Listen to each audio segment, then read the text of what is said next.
আসসালামু আলাইকুম। সংবাদে আপনাদের সবাইকে স্বাগত জানাচ্ছি। আমি ফিরোজ তোহা। শুরুতেই আরবে কেবলস সংবাদ শিরোনাম। আন্তর্জাতিক বাংলা সংবাদে আপনাকে স্বাগত। এই মুহূর্তে আমাদের হাতে এসেছে বিশ্বের সর্বশেষ গুরুত্বপূর্ণ সবথেকে তাজা আপডেট সংবাদ, পরে বিস্তারিত। যুদ্ধকে যুক্তরাষ্ট্রের জন্য আরও যন্ত্রণাদায়ক করতে চাইছে ইরান। রয়্যাল ইউনাইটেড সার্ভিসের ইনস্টিটিউটের সিনিয়র অ্যাসোসিয়েট ফেলো মাইকেল স্টিফেন্স জানিয়েছেন যে ইরান যুদ্ধ দীর্ঘায়িত করতে চাইছে কারণ তারা বিশ্বাস করে যে অর্থনৈতিক চাপের মধ্যে রয়েছে যুক্তরাষ্ট্র, সেটি আরও ভয়াবহ আকার ধারণ করতে পারে। এই যুদ্ধ তারা সহজে শেষ করবে না। এরপর জানাবো, লোহিত সাগরে হুতিদের হামলায় ৩ পাকিস্তানি নিহত হয়েছে। লোহিত সাগরে একটি বাণিজ্যিক জাহাজে হুতিদের হামলায় ৩ পাকিস্তানি নাগরিক নিহত হয়েছে। আজ পাকিস্তানের পররাষ্ট্রমন্ত্রী মোহাম্মদ ইসহাকদার এই তথ্য নিশ্চিত করেছেন। এদিকে দীর্ঘ ২৩ বছর পর ইরাক থেকে সব সেনা সরিয়ে নিচ্ছে যুক্তরাষ্ট্র। ইরাক থেকে আগামী ৩০শে সেপ্টেম্বরের মধ্যে সব সেনা প্রত্যাহার করে নেবে যুক্তরাষ্ট্র। আজ এক বিবৃতিতে এই তথ্য নিশ্চিত করেছে ইরাকের প্রধানমন্ত্রী আলী আল জাইদির দপ্তর। আল জাজিরার এক প্রতিবেদন থেকে বিষয়টি নিশ্চিত হওয়া গেছে। এবারে জানাবো, মার্কিন সামরিক হেলিকপ্টার বিধ্বস্ত, ২ সেনা সদস্য নিহত। যুক্তরাষ্ট্রের টেক্সাস অঙ্গরাজ্যে একটি সামরিক হেলিকপ্টার বিধ্বস্ত হয়ে ২ সেনা সদস্য নিহত হয়েছে। স্থানীয় সময় ১২ আগস্ট এই দুর্ঘটনা ঘটে। ফোর্ট হুড এর এক বিবৃতিতে জানিয়েছে যে অ্যাপাচি অ্যাটাক হেলিকপ্টারটি টেক্সাসের সালাডো এলাকায় বিধ্বস্ত হয়। এতে থাকা ২ সেনা সদস্য নিহত হয়েছে। এদিকে ভুয়া খবরের চেয়েও ক্ষতিকর ভুয়া গোয়েন্দা তথ্য ট্রাম্পকে খোঁচা দিলেন ইরানের পররাষ্ট্রমন্ত্রী। ইরানের বিরুদ্ধে যুদ্ধ শুরু করা সহ বিভিন্ন পদক্ষেপে গোয়েন্দাদের তথ্যের ব্যর্থতার কারণে যুক্তরাষ্ট্র দীর্ঘদিন ধরে ভুল হিসাব কষে আসছে বলে মন্তব্য করেছেন দেশটির পররাষ্ট্রমন্ত্রী সৈয়দ আব্বাস আরাগচি। আজ এক্সে এক বার্তায় তিনি মার্কিন প্রশাসনের বিরুদ্ধে তীব্র সমালোচনা করেন। এবং সর্বশেষ জানাবো, লোডশেডিংয়ের সমাধান কি? মন্ত্রী বললেন, আপাতত অপেক্ষা করা ছাড়া উপায় নেই। দেশজুড়ে তীব্র লোডশেডিং চলছে। এই লোডশেডিং কবে শেষ হবে বিএনপি বলতে পারছে না। তারা সরকারে এসেছে এই মুহূর্তে। বিএনপির জ্বালানি মন্ত্রী তিনি পদত্যাগের কোনো কথাও বলছেন না। তার ব্যর্থতার কারণে সারা দেশ অন্ধকারে ডুবে আছে অবস্থায় তাকে জিজ্ঞেস করেছিল সাংবাদিকরা লোডশেডিং কবে শেষ হবে। তিনি জানিয়েছেন যে আরও অপেক্ষা করতে হবে। অপেক্ষা কতদিন করতে হবে সেসব বিষয় তিনি কিছুই বলতে পারেননি। কতটা ব্যর্থতার পরিচয় দিয়েছে যে দেশে একটি লোডশেডিংও ছিল না, আর এই অবস্থায় তারা দেশটাকে আবারও এক চক্রান্তের মধ্য দিয়ে নিয়ে যাচ্ছে। প্রিয় দর্শক, এতক্ষণ শুনছিলেন সংবাদ শিরোনাম, এবারে বিস্তারিত। তবে তার আগে বন্ধুরা অনুরোধ থাকবে এই সংবাদটিতে একটি লাইক দিন। এই চ্যানেলে আপনি নতুন হয়ে থাকলে আমাদের সংবাদটি দেখতে দেখতে চ্যানেলটি সাবস্ক্রাইব করে রাখুন। কমেন্ট করে বন্ধুরা আপনার মূল্যবান মতামত জানিয়ে দিন আপনি বিশ্বের কোন দেশ থেকে বা বাংলাদেশের কোন স্থান থেকে আমাদের সংবাদটি দেখছেন এবং শুনছেন। আর বন্ধুরা, সংবাদটি আপনার সোশ্যাল মিডিয়া ফেসবুকে শেয়ার করে বন্ধুদেরও দেখার সুযোগ করে দিন। গাজা যুদ্ধে আপনি যদি নিরীহ ফিলিস্তিনিদের ভালোবেসে থাকেন বন্ধুরা, কমেন্টে ইয়েস লিখে পুরো বিশ্ববাসীকে আমাদের এই তাজা আপডেটটি দেখার সুযোগ করে দিন। এবারে বিস্তারিত। যুদ্ধকে যুক্তরাষ্ট্রের জন্য আরও যন্ত্রণাদায়ক করতে চাইছে ইরান। রয়্যাল ইউনাইটেড সার্ভিসেস ইনস্টিটিউটের সিনিয়র অ্যাসোসিয়েট ফেলো মাইকেল স্টিফেন্স জানিয়েছেন যে ইরান যুদ্ধ যত দীর্ঘায়িত হচ্ছে ততই যুক্তরাষ্ট্রের জন্য বিষাক্ত কাঁটা আরও তাদের শরীরে বিঁধে যাচ্ছে।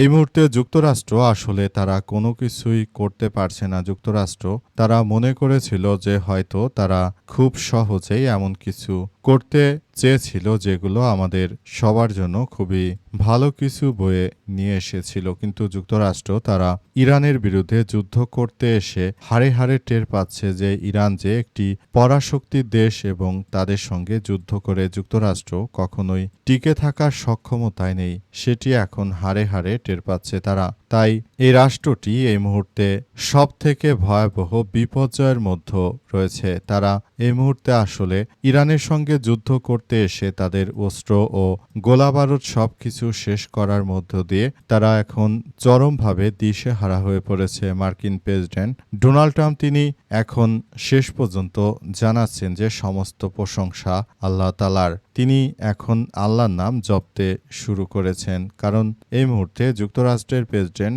ডোনাল্ড ট্রাম্প তার যত অস্ত্রশস্ত্র ছিল সবকিছু একরকম সমস্ত অস্ত্রের গুদাম সব ধ্বংস করে দিয়েছে ইরানের বিপ্লবী গার্ড বাহিনীর সদস্যরা। আর এই যুদ্ধ যত দীর্ঘায়িত হচ্ছে ততই ক্ষত বয়ে বেড়াতে শুরু করেছে যুক্তরাষ্ট্র। মধ্যপ্রাচ্যে যুক্তরাষ্ট্রে যে কয়টি ঘাঁটি ছিল প্রায় প্রতিটি ঘাঁটি একদম ধ্বংসস্তূপে পরিণত হচ্ছে। এই মুহূর্তে আসলে যুক্তরাষ্ট্র তারা চাইলেও কোনো কিছু করতে পারছে না, কারণ এই মুহূর্তে তাদের জন্য এক ভয়াবহ বিপজ্জনক পরিণতি অপেক্ষা করছে। যুক্তরাষ্ট্র আসলে এই মুহূর্তে ইরানের বিরুদ্ধে কোনো শক্ত পদক্ষেপই গড়ে তুলতে পারছে না, কারণ তাদের নৌবাহিনী পুরোপুরি অকার্যকর হয়ে পড়েছে। ইরানের ছোট ছোট নৌবাহিনীর জাহাজগুলো যুক্তরাষ্ট্রের বড় জাহাজগুলোকে একরকম কাবু করে ফেলেছে। দীর্ঘদিন ধরে সমুদ্রে থাকার ফলে যুক্তরাষ্ট্র সেনাদের মধ্যে এক প্রকার মানসিক অবসাদ লক্ষ্য করা যাচ্ছে। এতে যুক্তরাষ্ট্র তারা আবারও তাদের এই যুদ্ধ পরিস্থিতি থেকে নিজেদেরকে গুটিয়ে নিয়ে ছাড়া আর তারা আসলে এই মুহূর্তে কোনো কিছুই পারছে না। যুক্তরাষ্ট্র এই মুহূর্তে তারা পুরোপুরি একরকম ধ্বংসস্তূপে পরিণত হচ্ছে, কারণ এই যুদ্ধ তারা যতটা সহজ মনে করেছিল বাস্তবতা তার থেকে অনেক বেশি কঠিন। যুক্তরাষ্ট্রের সন্ত্রাসীরা এখন হাড়ে হাড়ে টের পেতে শুরু করেছে যে এই মুহূর্তে এই যুদ্ধ কতটা তাদের জন্য ক্ষতিকর, এবং এই যুদ্ধ কবে শেষ হবে সেটিও এই মুহূর্তে বলা কঠিন। লোহিত সাগরে হুতিদের হামলায় ৩ পাকিস্তানি নিহত হয়েছে। সৌদি আরবের সঙ্গে চুক্তির পরও এবার লোহিত সাগরে ব্যাপক হামলা চালানো হয়েছে পাকিস্তানের জাহাজ লক্ষ্য করে। এই হামলায় অন্তত ৩ জন পাকিস্তানি নাবিক মারা গেছে বলে বিভিন্ন সূত্র থেকে নিশ্চিত হওয়া গেছে।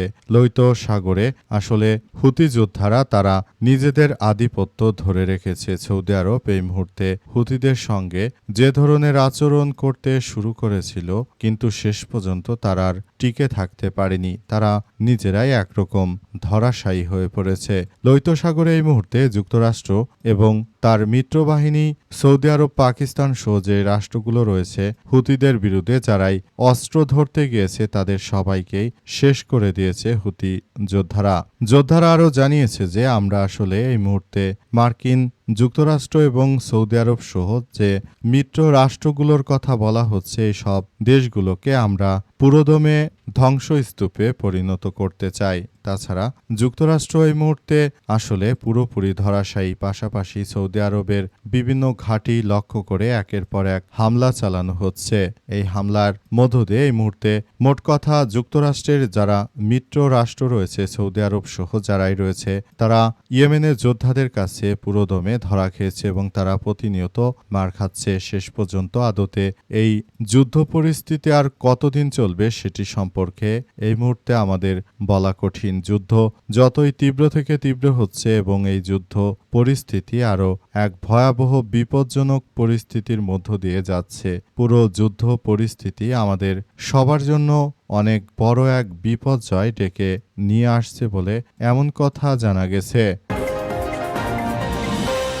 দীর্ঘ ২৩ বছর পর ইরাক ছেড়ে সব সেনা সরিয়ে নিয়ে যাচ্ছে যুক্তরাষ্ট্র। ইরাকে যখন যুক্তরাষ্ট্র হামলা করেছিল তখন পশ্চিমারা সবাই একজোট হয়ে ইরাকের প্রেসিডেন্ট সাদ্দাম হোসেনের বিরুদ্ধে মূলত এই যুদ্ধ শুরু হয়েছিল। কিন্তু এই যুদ্ধ এখন সাদ্দাম হোসেন এর মৃত্যুর পরও ইরাকে মার্কিন সেনারা তারা দীর্ঘদিন ধরে অবস্থান করতে থাকে। শেষ পর্যন্ত অনেক জল্পনা কল্পনা করার পর এবার ইরাক থেকে সেনা সরিয়ে নেওয়ার সিদ্ধান্ত নিয়েছে যুক্তরাষ্ট্র।